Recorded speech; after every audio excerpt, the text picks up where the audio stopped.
এক বনে মা বাবা মরা দুই অনাথ ভাই বোন বাস করত। তাদের নাম ছিল রকি আর টুকি। তারা তাদের বাড়িতে একাই বাস করত। একদিন, দাদা, এই দাদা, আমার না খুব খিদা পেয়েছে রে, তুই আমাকে কিছু খাবার এনে দে না রে। বোন রে, ঘরে যে খাবার ছিল তা তো শেষ হয়ে গেছে, এখন খাবার আনবো কি করে বলতো?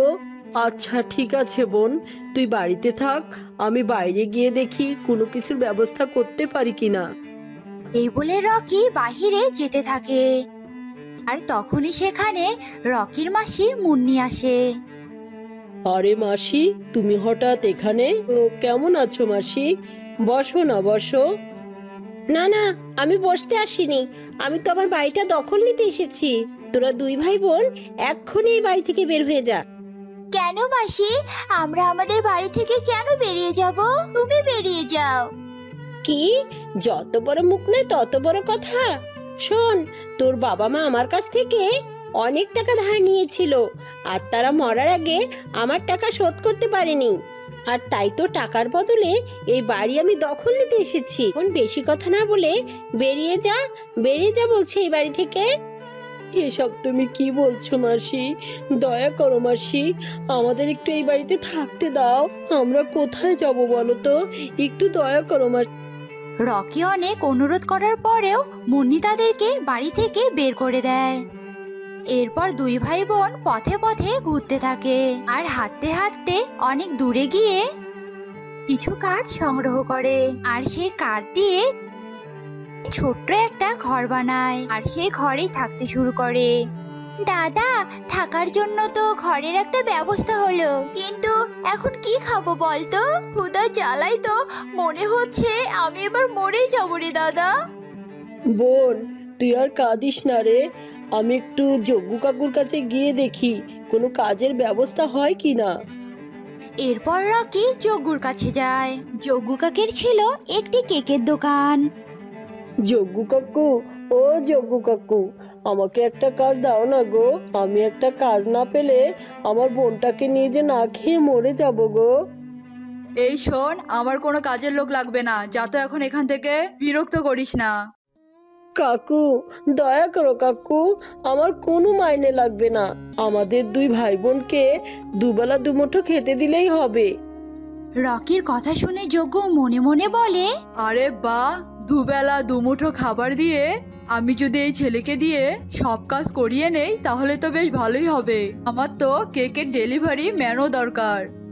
আচ্ছা শোন শোন, আমি তোকে কাজে রাখবো, কিন্তু শোন, আমার দোকানে কিন্তু তোকে খুব ভালো করে কাজ করতে হবে, একটুও যেন এদিক ওদিক না হয়, বুঝলি?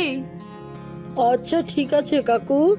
এরপর থেকে রকি যজ্ঞ কাকের দোকানে কাজ করতে থাকে। শোন রকি, পাশের জঙ্গলে সুখী পায়রার মেয়ের জন্মদিন আছে আজ সন্ধ্যায়, তুই এই কেকটা এখনই ডেলিভারি করে দিয়ে আয়, যা। সাবধানে যাবি কিন্তু, কোনো ঝামেলা যেন না হয় আবার। আচ্ছা ঠিক আছে কাকু, আমি এক্ষুনি যাচ্ছি। এরপর রকি কেক নিয়ে বেরিয়ে পড়ে। পথে যেতে যেতে হঠাৎ রকির সাথে টুকির দেখা হয়। আরে বোন, তুই এখানে একা একা কি করছিস এখানে? দাদা, আমার বাড়িতে একা একা আর ভালো লাগছিল না, আর একটু ঘুরে ঘুরে দেখছি। তা তুই কোথায় যাচ্ছিস দাদা? ও মা, দাদা, তোর হাতে ওটা কি রে? তো সুন্দর একটা কেক। আর দাদা, আমাকে একটু কেক দে না রে, আমি তো কোনো দিনও কেক খাইনি, তাই না? আমাকে একটু দে না রে দাদা। না না বোন, এটা অর্ডারি কেক, আর এই কেকের অনেক দাম। আমাদের মতো গরিবদের জন্য এই কেক খাওয়ার কোনো ক্ষমতা নেই রে বোন। আচ্ছা ঠিক আছে দাদা, তুই একটু আমার হাতে এই কেকটা দে না রে দাদা, আমি একটু হাতে নিয়ে সান্ত্বনা পাই। এরপর রকি টুকির হাতে কেকটা দেয়, আর টুকি খুব খুশিতে কেকটা হাতে নিয়ে নাড়াচাড়া করতে থাকে। আর হঠাৎ করে কেকটা টুকির হাত থেকে ধপাস করে পড়ে যায় আর পুরো কেকটা নষ্ট হয়ে যায়। বোন, এটা তুই কি করলি বোন? কেকটা যে নষ্ট হয়ে গেল। হায় ঈশ্বর, এবার কি হবে? দাদা, এবার কি হবে রে? সব দোষ তো আমার। না রে বোন, এভাবে বলিস না। ঠিক আছে, আমি দেখছি কি করা যায়। এরপর তারা যজ্ঞ কাকের দোকানে যায় আর যজ্ঞ কাককে সব কথা খুলে বলে। কি কি বললি তুই? তুই আমার কেক নষ্ট করেছিস? তোর এত বড় সাহস! গরিবের বাচ্চা, তুই জানিস কেকের দাম কত? কাকু, আমায় ক্ষমা করে দাও, আমার ভুল হয়ে গেছে, আর কখনো এমন হবে না। তুমি দয়া করে আমাকে কাজ থেকে তাড়িয়ে দেবে না, তাহলে যে আমরা দুই ভাই বোন না খেয়ে মারা যাব গো। চুপ কর তুই। আজকে সন্ধ্যার মধ্যেই তুই যদি আমাকে কেক কিনে দিতে পারিস তবে আমি তোকে মাফ করে দেব, বুঝলি? আজকেই তুই আমাকে কেক এনে দিবি, আর তুই সেটা যেখান থেকেই পারিস। আমি তোর কোনো কথাই শুনবো না, এই আমি বলে দিলাম। এরপর রকি আর টুকি সেখান থেকে চলে যায় আর দুই ভাই বোন বনের দুদিকে হাঁটতে থাকে। হাঁটতে হাঁটতে টুকি বলতে থাকে, আজ যা হয়েছে সব আমার জন্যই হয়েছে। ঈশ্বর, একটা উপায় বলে দাও না ঈশ্বর। ও বড্ড জল পিপাসা পেয়েছে আমার। এই কথা বলতে বলতে টুকি দূরে একটা ঝর্ণা দেখতে পায়। এরপর টুকি সেই ঝর্ণার কাছে যায় আর ঝর্ণার কাছে যেতেই ঝর্ণায় একটা মুখ ভেসে ওঠে। ও মেয়ে, তোমার বুঝি জল তেষ্টা পেয়েছে? নাও নাও, তুমি জল খেয়ে নাও। এরপর টুকি জল খায় আর বলে, আচ্ছা তুমি কথা বলছো কি করে? একটা ঝর্ণা কি করে কথা বলতে পারে?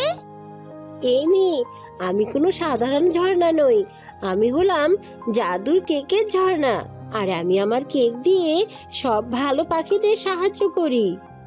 ও তাই নাকি? তা আমি যে কোনো কেক দেখতে পাচ্ছি না। পারবে, তুমিও পারবে। তার আগে আমার প্রশ্নের উত্তর দাও তো দেখি। বলো তো দেখি, কাজ করি সুর দিয়ে, নই আমি হাতে, পরের উপকার করি তবুও খাই লাথি। বলো তো দেখি, এবার এটার উত্তর কি হবে? এটার উত্তর হবে কি যেন কি যেন কি যেন কি যেন উত্তর হবে। ও পেয়েছি, এটার উত্তর হবে ঢেঁকি। টুকি উত্তর দেওয়ার সাথে সাথে সাধারণ ঝর্ণাটা কেকের ঝর্ণায় পরিণত হয়। টুকি, আমি তোমার ব্যাপারে সবটাই জানি। তুমি অনেক ভালো মনের পাখি, তাই তো তুমি আমার প্রশ্নের উত্তর দিতে পেরেছো। এখন থেকে তুমি এই কেকের সাহায্যে অনেক সুখী দিন কাটাতে পারবে। তোমাকে অনেক ধন্যবাদ কেকের ঝর্ণা। এরপর টুকি সেখান থেকে কেক নিয়ে গিয়ে গুকাককে দেয় আর রকিকে সবটা খুলে বলে। কি বলছিস বোন? কেকের ঝর্ণা? চল তো যাই ওর কাছে। এরপর রকিকে নিয়ে টুকি সেই কেকের ঝর্ণার কাছে যায়। ঝর্ণার কাছে গিয়ে অনেক কেক দেখে ওরা দুই ভাই বোন অনেক খুশি হয় আর খুশি হয়ে কেক খেতে থাকে। তখনই ঝর্ণা কথা বলে ওঠে, তোমাদের দুই ভাই বোনের যত খুশি কেক খেতে পারো। আর শোনো রকি, তুমি একটা কেকের দোকান দাও, তাতে তোমার অভাব ঘুচে যাবে। এরপর রকি একটা কেকের দোকান দেয় আর কেকের ঝর্ণা থেকে কেক নিয়ে গিয়ে বিক্রি করে আর সেই কেকের সাহায্যে অন্য পাখিদেরকেও সাহায্য করতে থাকে। এভাবেই দুই ভাই বোন কেকের ঝর্ণার সাহায্যে অনেক সুখে শান্তিতে দিন কাটাতে থাকে।